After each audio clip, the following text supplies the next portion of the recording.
आज आपण सोडवणार आहोत इरा सेशन 45। तर सगळ्यात पहिले आपल्याला सेशनचा परिचय पाहून घ्यायचा आहे। या ठिकाणी सेशनचा परिचय पाहून घ्या। त्यानंतर आपल्याला याच्यामध्ये दोन नॉलेज चेक दिलेले आहेत। तर या ठिकाणी एक पहिलं नॉलेज चेक आहे, यामध्ये खूप सारे व्हिडिओ पाहायचे आहे आपल्याला, तर ते सर्व पाहून घ्या। आणि पहिलं नॉलेज चेक आपल्याला या ठिकाणी दिलेला आहे, तर पहिलं नॉलेज चेक लावायचा इथून आणि त्यानंतर इथून स्टार्ट करा।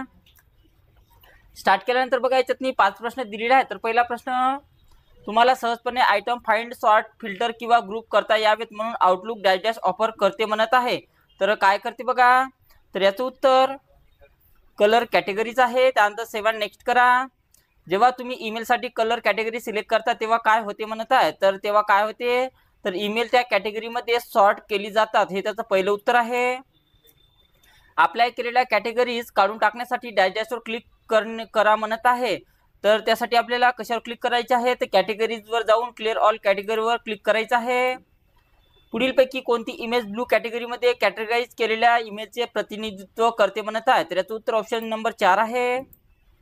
एखाद्या समस्येचा पाठपुरावा करण्याची आठवण करून देण्यासाठी तुम्ही तुमच्या मेसेजना डॅश डॅश नियुक्त करू शकता म्हणत आहे। तर काय करू शकतो बघा आपण, तर फ्लॅग करून ठेवू शकता। त्यानंतर सेव्ह अँड नेक्स्ट करा, यस बटनावर क्लिक करायचं आहे। तर आपलं पहिलं नॉलेज चेक सोडवणं झालेलं आहे आणि या ठिकाणी आपला स्कोर इथे पाहू शकता, पूर्णपैकी पूर्ण इथं आलेला आहे। त्यानंतर आपल्याला दुसरं नॉलेज चेक या ठिकाणी दिलेलं आहे।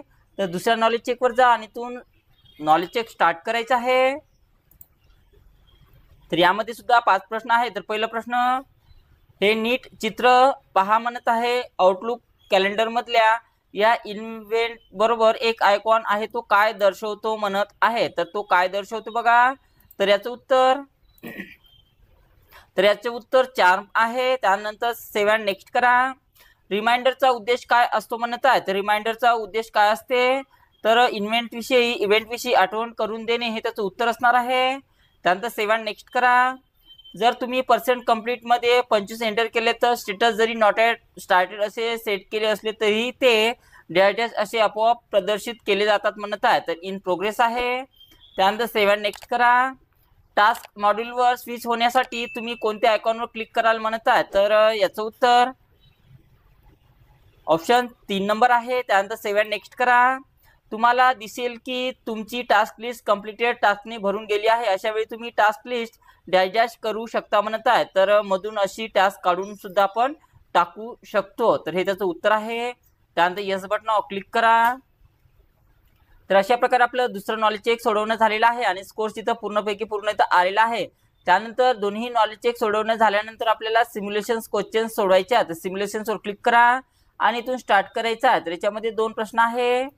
तर पहिला प्रश्न इथून चालू करायचा आहे। इनबॉक्समधून महत्त्वाचे मेल शोधण्यासाठी किंवा प्रकारानुसार वर्गीकरण करण्याकरिता कॅटेगरीची आपल्याला मदत होते। तुम्हाला तुमच्या कल्पेश नावाच्या मित्राकडून एक महत्त्वाची ईमेल आली आहे। तुम्हाला तुमच्या संदर्भाकरिता ही मेल ब्लू या कॅटेगरीमध्ये ठेवायची आहे, म्हणून मेलला ब्लू कलरची कॅटेगरी अप्लाय करून जेणेकरून तुम्हाला इनबॉक्समध्ये मेल पटकन पाहता येईल म्हणत आहे। तर कल्पेश नावाला सिलेक्शन करा। त्यानंतर कॅटेगरीमध्ये जायचं आहे आणि त्यातून ब्लू कॅटेगरीवर क्लिक करायचं आहे अशा प्रकारे। त्यानंतर येस बटनावर क्लिक करा आणि आपलं उत्तर ऑटोमॅटिक सबमिट होऊ द्यायचं आहे। त्यानंतर ओके बटनावर क्लिक करा। त्यानंतर नेक्स्ट क्वेश्चन्स लावायचा इथून। तुम्हाला तुमच्या अक्षय नावाच्या मित्राकडून एक महत्त्वाची ईमेल आली आहे आणि तुम्हाला त्या मेलचा फॉलोअप करायचा आहे, म्हणून मेलमध्ये नमूद केलेल्या गोष्टीचा पाठपुरावा करण्याची तुम्हाला आठवण व्हावी म्हणून या मेलला फ्लॅग असाइन करून ठेवा म्हणत आहे। तर ज्या नावाला सांगितलं असेल त्या नावाला सिलेक्शन करा, फॉलोअपवर क्लिक करायचं आहे आणि ते टुडे वर क्लिक करायचं आहे। तर अशा प्रकारे आपण त्याला फॉलोअप केलेला आहे आणि त्यानंतर ओके बटनावर क्लिक करा आणि आपलं उत्तर ऑटोमॅटिक सबमिट होऊ द्यायचं आहे। त्यानंतर येस बटनावर क्लिक करा। तर अशा प्रकारे आपलं सिम्युलेशन्स क्वेश्चन्स पूर्ण सोडवणं झालेलं आहे आणि ते स्कोर्स पूर्ण आलेला आहे। त्यानंतर सिम्युलेशन झाल्यानंतर आपल्याला याच्यात सेल्फ पाथ लर्निंग दिलेला आहे। तर सेल्फ पाथ लर्निंगवर क्लिक करा आणि इथून प्रोसीड बटनावर क्लिक करायचं आहे। तर यामध्ये 4 प्रश्न आहे। तर पहिला प्रश्न इथून चालू करा। मायक्रोसॉफ्ट आउटलुकमध्ये सर्च बॉक्सचे फंक्शन्स काय आहे म्हणत आहे, तर याचं पहिलं फंक्शन्स काय बघा, हे तुम्हाला तुमचे ईमेल आणि इतर आयटम्सला त्वरित शोधण्यास मदत करते, तर हे त्याचं उत्तर असणार आहे। त्यानंतर सेव्ह अँड नेक्स्ट करा। त्यानंतरचा नेक्स्ट क्वेश्चन लावायचा इथून। मायक्रोसॉफ्ट आउटलुकमध्ये इव्हेंट म्हणजे काय म्हणत आहे, तर इव्हेंट म्हणजे काय असते बघा, तर याचं उत्तर हॉलिडे किंवा रिमाइंडर सारखे दिवसभराची ऍक्टिव्हिटी असते. त्यानंतर सेव्ह अँड नेक्स्ट करा. मायक्रोसॉफ्ट आउटलुक तुम्हाला हव्या तितक्या तपशिलासह मीटिंग इव्हेंट तयार करून देते म्हणत आहे. तर याचं उत्तर बरोबरच आहे. त्यानंतर सेव्ह अँड नेक्स्ट करा. ईमेलद्वारे आउटलुक वापरून वर्ड फाईल पाठवण्यासाठी योग्य स्टेप्स ओळखा म्हणत आहे. तर योग्य स्टेप्स ओळखण्यासाठी आपल्याला go to the file menu in the word डॉक्युमेंटवर क्लिक करा आणि क्लिक शेअर वर जाऊन आपल्याला ईमेलवर क्लिक करायचं आहे. तर त्याचं पहिलं उत्तर आहे. त्यानंतर एंड एक्झामवर क्लिक करा आणि इथे आपण स्कोर्स पाहू शकतो. आपला पूर्णपैकी पूर्ण आलेला आहे किंवा नाही. तर स्कोर्स डिटेल्सवर जा आणि ज्यातून चेक करा पूर्ण आलेला आहे. तर याला क्लोज करा. त्यानंतर सेल्फात सोडवणं झाल्यानंतर याच्यातनी डू इट युअर सेल्फचे प्रश्न दिलेले नाही. त्यानंतर आपल्याला सेशन कम्प्लिशन टेस्ट सोडवायचं आहे आणि इथून स्टार्ट करा. यामध्ये बघा 10 प्रश्न दिलेले आहेत. तर पहिला प्रश्न, वायफायचे मुख्य कार्य काय आहे म्हणत आहे. तर वायफायचे मुख्य कार्य हे काय असते बघा. तर याचं उत्तर उच्च फ्रिक्वेन्सी रेडिओ सिग्नल वापरून वायरलेस पद्धतीने डेटा प्रसारित करणे हे त्याचं उत्तर आहे. त्यानंतर कम्युनिकेशन चॅनल्सवर प्रवास करण्यासाठी कोणते डिव्हाइस डेटा सुधारते म्हणत आहे. तर कोणता आहे बघा याचं उत्तर. तर मोडेम्स आहे. सॅटेलाइट कोणत्या प्रकारचे कनेक्शन प्रदान करते म्हणत आहे. तर सॅटेलाइट कोणत्या प्रकारचे कनेक्शन प्रदान करते.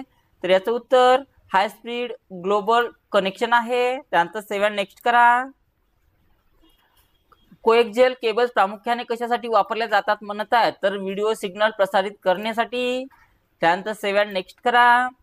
कोणते तंत्रज्ञान केबल शिवाय कनेक्ट राहण्यास मदत करते म्हणत आहे. तर याचं उत्तर ब्लूटूथ आहे. त्यानंतर सेव्ह अँड नेक्स्ट करा. कम्युनिकेशन सिस्टीम मध्ये उपग्रहाची भूमिका काय आहे म्हणत आहे. तर याचं उत्तर लांब अंतरावर डेटा प्रसारित करणे आहे. लांब पल्ल्याच्या संवादासाठी कोणते वायरलेस तंत्रज्ञान वापरले जाते म्हणत आहे. तर याचं उत्तर उपग्रह आहे. कोणते उपकरण आउटगोईंग संदेशांना पॅकेटमध्ये रूपांतरित करते म्हणत आहे. तर याचं उत्तर कनेक्शन डिव्हाइस आहे. USB फ्लॅश ड्राईव्हला सामान्यतः काय म्हणतात म्हणत आहे. तर याला फ्लॅश ड्राईव्ह सुद्धा म्हटले जाते. USB ड्राईव्हची विशिष्ट क्षमता श्रेणी काय आहे म्हणत आहे. तर 1 GB ते 256 GB आहे. ऑप्शन 2 वर क्लिक करा. त्यानंतर सेव्ह अँड नेक्स्ट करायचं आहे. येस बटनावर क्लिक करा. तर अशा प्रकारे आपलं सेशन कम्प्लिशन टेस्ट सोडवणं झालेलं आहे आणि आपला स्कोर्स या ठिकाणी पूर्णपैकी पूर्ण इथं आलेला आहे. तर अशा प्रकारे आपल्याला इरा सेशन 45 सोडवायचं आहे, म्हणजेच 45 सोडवायचं आहे.